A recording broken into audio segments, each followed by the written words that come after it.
Lawan timnas Indonesia U17 di perempat final Piala Asia U17, Korea Utara kebingungan dengan skuad yang dimiliki Garuda Muda. Der Klassiker berakhir imbang. Max Eberl kritik performa Bayern Munich.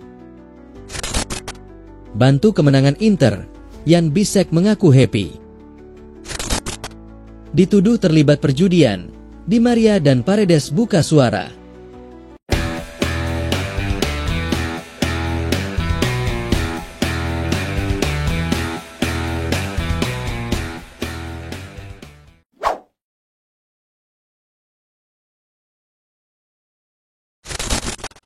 Jai Idzes gemilang, Venezia kalahkan Monza 1-0, akhiri paceklik kemenangan sejak Desember. Kapten Timnas Indonesia, Jai Idzes, kembali menunjukkan kualitasnya di panggung Liga Italia. Bermain penuh selama 90 menit, Idzes tampil solid dan berkontribusi besar dalam kemenangan tipis Venezia atas Monza dengan skor 1-0, Sabtu, 12 April 2025, malam WIB, di Stadion Pierluigi Penzo. Kemenangan krusial ini menjadi angin segar bagi Venezia yang tengah berjuang keluar dari zona degradasi. Kini, klub berjuluk Arancione Verdi itu mengoleksi 24 poin dan menempati peringkat ke-18 klasemen sementara Serie A. Venezia hanya terpaut 2 poin dari Lecce di posisi ke-17 yang merupakan batas aman degradasi. Harapan untuk bertahan di kasta tertinggi sepak bola Italia pun masih terbuka lebar. Timnas Indonesia U17 bukan pendatang baru. Ada 5 tim debutan di Piala Dunia U17 2025. Sebanyak 48 negara sudah memastikan diri lolos ke Piala Dunia U17 2025 yang bakal digelar di Qatar. Salah satunya adalah Timnas Indonesia U17. Ini bukan kali pertama Indonesia tampil di Piala Dunia U17. Sebelumnya, pada 2023 Garuda Muda lolos melalui jalur tuan rumah.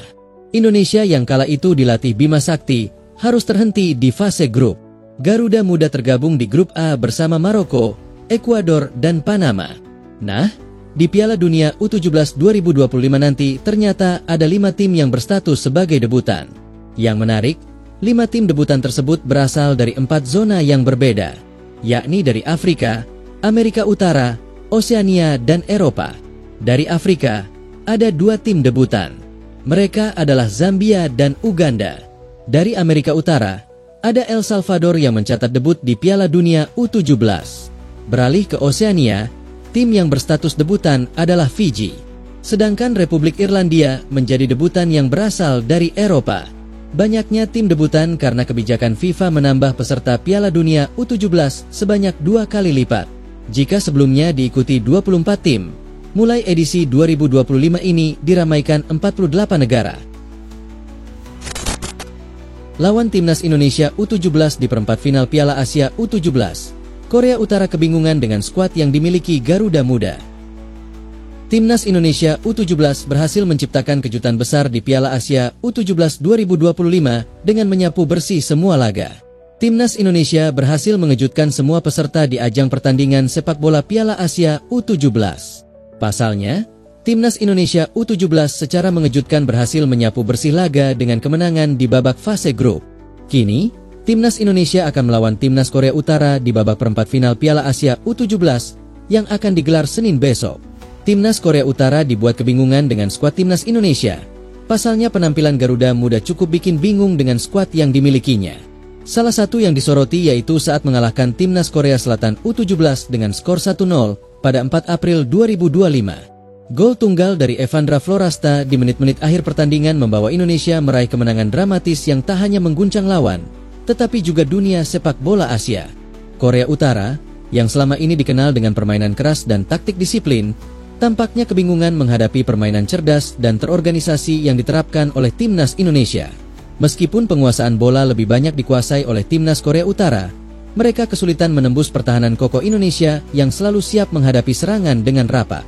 Timnas Indonesia, yang dipimpin oleh pelatih Nova Arianto, benar-benar menunjukkan bahwa mereka bukan tim sembarangan. Persiapan panjang Timnas Indonesia U17 yang meliputi latihan intensif di Dubai selama 3 pekan membuahkan hasil yang luar biasa. Pelatih Nova Arianto dan timnya berhasil menyusun taktik yang membuat para pemain Korea Utara terpojok, memanfaatkan setiap kesempatan untuk menyerang dan bertahan dengan solid.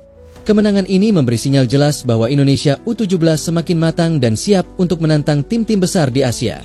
Para pemain kini memiliki rasa percaya diri yang lebih tinggi, dan dukungan dari seluruh masyarakat Indonesia tentu akan menjadi pemacu semangat untuk terus memberikan yang terbaik. Dengan kemenangan bersejarah ini, Indonesia membuktikan bahwa mereka bukan hanya peserta biasa, melainkan kekuatan baru yang patut diperhitungkan di Piala Asia U17 2025. Kejutan ini adalah langkah awal yang membangkitkan harapan dan semangat bagi timnas Indonesia untuk melangkah lebih jauh di turnamen ini.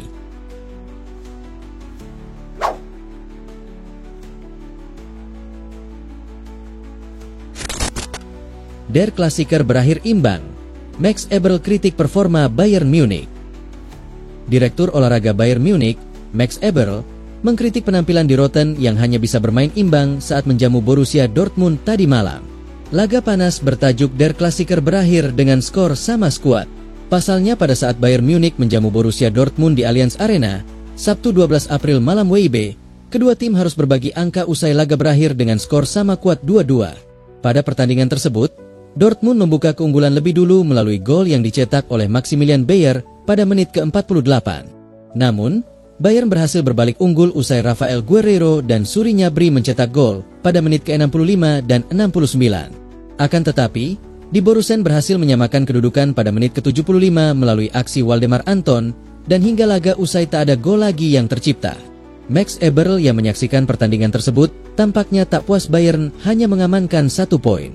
Eberl lantas mengkritik penampilan Bayern yang ia nilai kurang efektif dalam memanfaatkan peluang untuk menjadi gol. Bukan hanya itu, Eberl mengkritik lemahnya lini belakang di Rotten yang membuat mereka kebobolan 2 gol pada laga tersebut. Dalam beberapa pertandingan terakhir, kami menciptakan banyak peluang mencetak gol, tetapi gagal memanfaatkannya, kata Eberl, seperti dikutip dari laman resmi klub. Bantu kemenangan Inter, Jan Bisek mengaku happy. Bek sayap Inter Milan, Jan Bisek, mengaku sangat bahagia karena ia turut andil dalam keberhasilan timnya mengalahkan Cagliari pada laga tadi malam. Hasil memuaskan didapatkan oleh Inter Milan pada lanjutan pertandingan Giornata ke-32 Serie A. Pasalnya, saat menjamu Cagliari di San Siro, Sabtu 12 April malam WIB, Nerazzurri berhasil meraih kemenangan dengan skor 3-1. Pada laga tersebut, Inter berhasil unggul lebih dulu melalui 2 gol yang dicetak oleh Marko Arnautovic menit 13 dan Lautaro Martinez menit 26. Tim tamu sempat memperkecil ketertinggalan menjadi 2-1 usai Roberto Piccioli mencetak gol pada menit ke-48. Namun, Nerazzurri berhasil menjauh usai Jan Bisek berhasil mencetak gol penutup di menit ke-55. Selepas pertandingan usai, Bisek memberikan komentarnya. Ia mengaku gembira karena turut andil dalam kemenangan timnya dengan mencetak 1 gol. Saya sangat senang bisa mencetak gol, tetapi yang lebih penting adalah kami meraih kemenangan dan bermain dengan baik, ujar Bisek, seperti dilansir dari laman resmi klub. Dituduh terlibat perjudian, Di Maria dan Paredes buka suara. Leandro Paredes dan Angel Di Maria dituding terlibat perjudian ilegal. Keduanya kini telah memberikan bantahan. 12 pemain masih dalam penyelidikan atas dugaan aktivitas taruhan ilegal. Jaksa memulai penyelidikan sejak kasus yang menjerat Sandro Tonali dan Nicolo Fagioli pada 2023. Selain Tonali dan Fagioli sudah menuntaskan hukumannya. Kini ada laporan bahwa Di Maria, Paredes, Alessandro Florenzi, Nicolo Zaniolo, Weston, Mattia Perrin, Raul Belanova, Samuel Ricci, Matteo Cancellieri, Christian Buonaitoto, dan Junior Firpo sedang diselidiki. Di Maria sudah membuat bantahan di media sosial. Namanya muncul akibat keterangan dari Tonali dan Fagioli, namun belum ada bukti. Melalui pemberitaan di media, saya ingin mengklarifikasi bahwa saya tidak pernah melakukan taruhan ilegal dalam bentuk apapun, tulis Di Maria dalam sebuah story di Instagram miliknya. Paredes membantah bahwa ia pernah bertaruh secara daring pada apapun yang legal atau ilegal. Sehubungan dengan apa yang telah disebarkan oleh beberapa outlet pers, saya bermaksud untuk mengklarifikasi bahwa saya tidak pernah membuat taruhan dalam bentuk apapun, tulisnya. Hansi Flick bakal terima kontrak baru 1+1 dari Barcelona. Masa depan Hansi Flick telah menjadi topik pembicaraan utama di Barcelona minggu ini karena klub tersebut ingin mengikat pelatih asal Jerman itu dengan kontrak jangka panjang. Barca sangat terkesan dengan cara Flick mengubah nasib tim dalam waktu yang begitu cepat dan Oleh karena itu, ingin memperpanjang kontraknya yang akan berakhir pada tahun 2026. Laporan terbaru dari Raul Fuentes di Directo Gol telah memberikan informasi terbaru tentang pembicaraan kontrak Hansi Flick dengan Barcelona, yang memberikan wawasan bermanfaat tentang rencana pemain Jerman itu di klub tersebut. Menurut laporan tersebut, tampaknya Flick tidak terlalu tertarik untuk menandatangani kontrak 3 tahun di Barcelona, yang sangat mengecewakan klub tersebut. Ide Flick adalah menandatangani kontrak 1 tahun di Catalonia dengan opsi untuk memperpanjang kontrak selama 1 tahun lagi. Hal ini sejalan dengan laporan sebelumnya yang menunjukkan bahwa Flick siap menunggu waktu dan mengevaluasi perpanjangan setelah tahun 2027 hanya jika waktunya tiba.